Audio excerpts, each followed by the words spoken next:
would like to share with you some of my experience as a person, how I grew up in Hong Kong, and why I have been working on all this kind of titles or working experience. How can I get through this? So just have a short PowerPoint, and I hope you would not be bored by it, and I hope you enjoy what I'm going to talk about. And actually, can you see what's in here? It's quite obvious, right? As a child, as a girl, this one is a balloon, or what? It's going up, or it's actually catching or letting it fly away? Hmm? Letting it fly away. Anyone else? Come on, bet up. Both. Okay, actually you can see it's, yeah, depends on who you are and how you feel. You can see it's the girl is letting it go, the balloon. Or it's actually the girl is trying to catch the balloon. So different moments in our life, we have different interpretation on what we are going to experience and how we see things actually. So today's title is Uniquely Me. So what is uniquely me? I don't think I'm unique, Or I can say that everyone is unique. Everyone sitting here is unique because you have your own potentials. You have your own name. My name is not the same as yours, so you are unique from me already. So who is Raees? Some sort of title, manager in Council of Social Service. What the hell is Council of Social Service? I don't think you have any idea, right? So before my working experience, I also don't have any ideas of what is Council of Social Service, what is Hong Kong U. When I just started my primary school in local primary school, because, okay, that leads to my background. My name is Raees. My mother is Chinese and my father is Pakistani. That's my background. So my father is Pakistani, and he doesn't speak Chinese, although he has been staying here for like 50 years. I don't know why, but I guess he knows a bit of Chinese because when I talk with my mom in Chinese, he can guess what we are talking at. I guess don't talk back,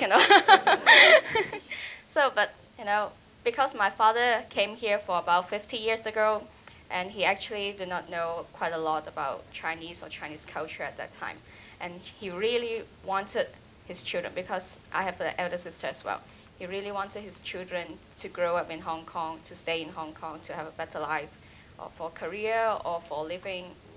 So he tries to put us in a Chinese school at that time. It's not totally a Chinese school, but we learn Chinese in our school. Because I guess, during my time, is quite some time, I'm quite old. So it's kind of different in education background or education system at that time from yours. We got, different kinds of schools. We got schools which have both Chinese and English curriculum. And even with our English curriculum, we have 2 syllabus at that time.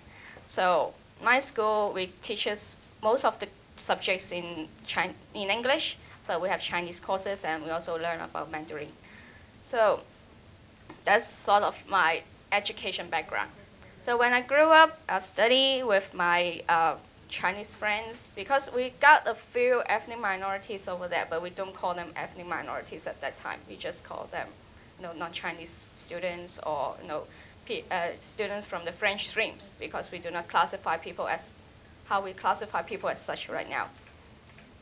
And that's how I grew up. I've been to primary school, secondary school, similar background, similar school, because it was not similar school, it's actually the same school. So I've been in the same school for 30 years, and then I have to choose what I'm going to study.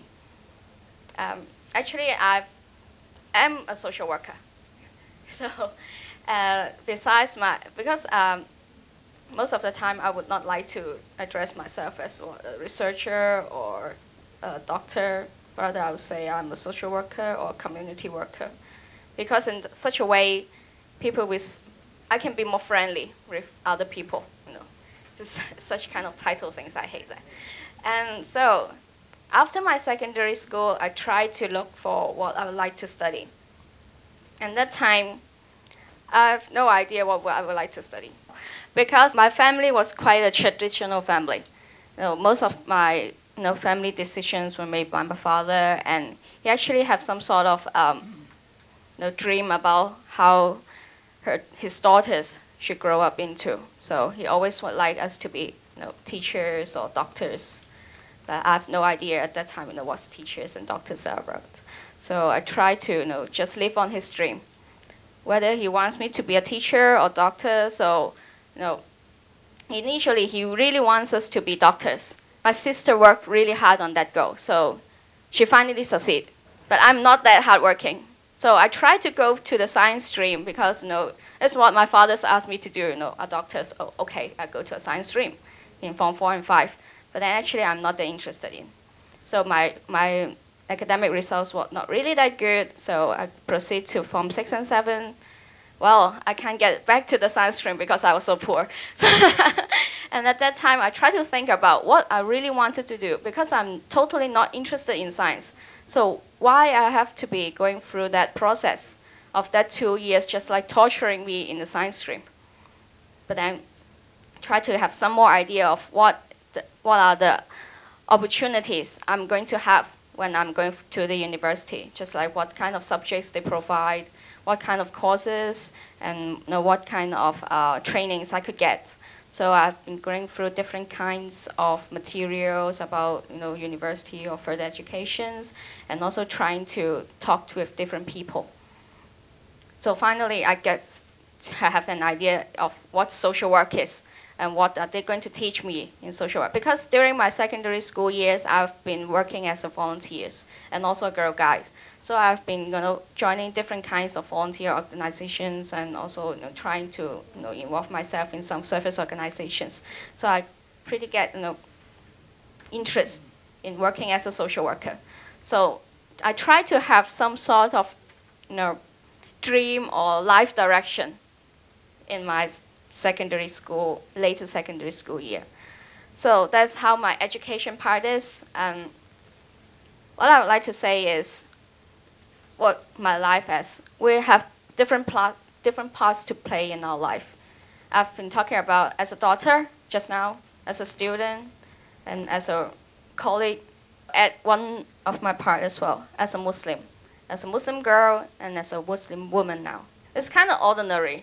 What I've gone through maybe is similar to what you are going through right now. But then what makes me special is I think I do make an impact to people around me, to my parents, to my friends, and even to the community. So why do I say that? First, to my parents. As I've mentioned, my father is a Pakistani, and he has been here, because of his background, he has been going through traditional education in Pakistan. So he's quite a straight Muslim.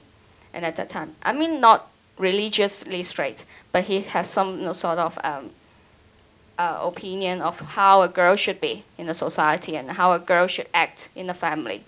And also my mother. My mother is quite easygoing, so he has been kind of like depends on my father and what my father's talk about. He always say yes, and so go according to what's your father's will. So that's how I go through from my childhood and teenage. So, but then when you grow up and you start to think about what do you want to do, and is that role really the role you want to choose to? I'm not saying that I'm rebellious. I'm not, see how I dress, I don't think I'm really rebellious, and I still think I'm a good girl. But then, I've kind of like, on one hand, my father has a good education on me because he always keeps telling me, I need to respect people. I need to do my part as a Muslim girl. So all these kind of self-values or social values I learned from my father. But then I also teach my father is like what the society is about and what myself is about. I do not want to be a teacher. I do not want to be a doctor. So try to persuade. What do you want to be? Tell him.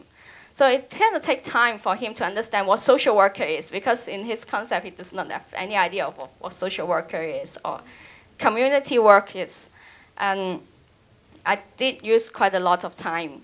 And I think I do play my part as a daughter to respect him, to teach him, and to have some sort of compromise. So this kind of like a communication pattern within your family members.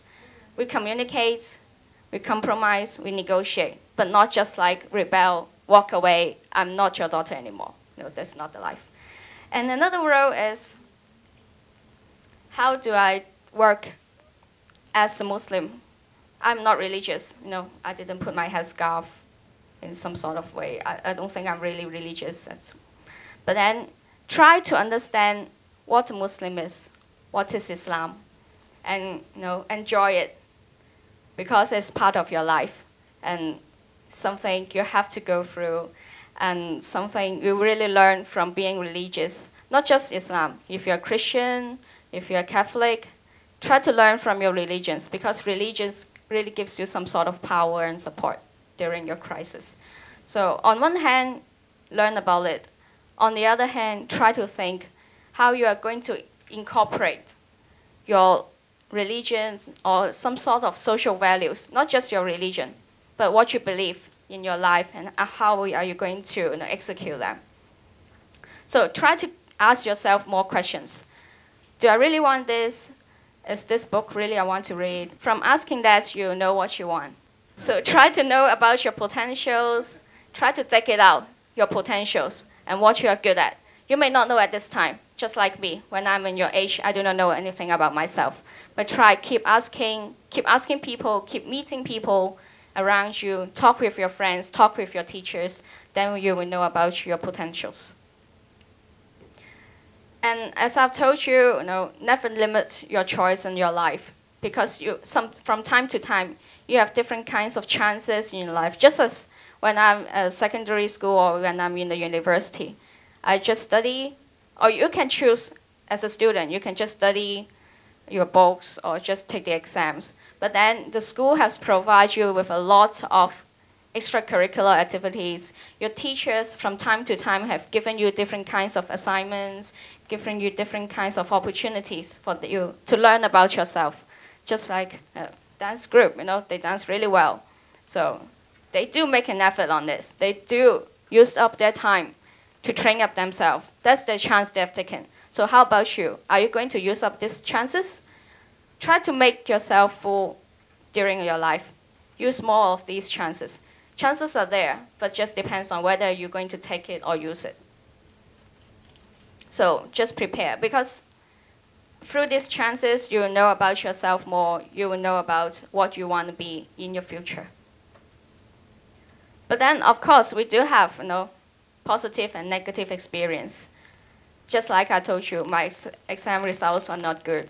I always look my sister as my role model, or she's my hero. But some sort of comparison that exists between me and my sister, especially from my parents and from those who know about my family. People may compare. You are good or you're not good. How come your sister is so brilliant and you're not good? Blah blah blah. This kind of like some sort of discouragement to you.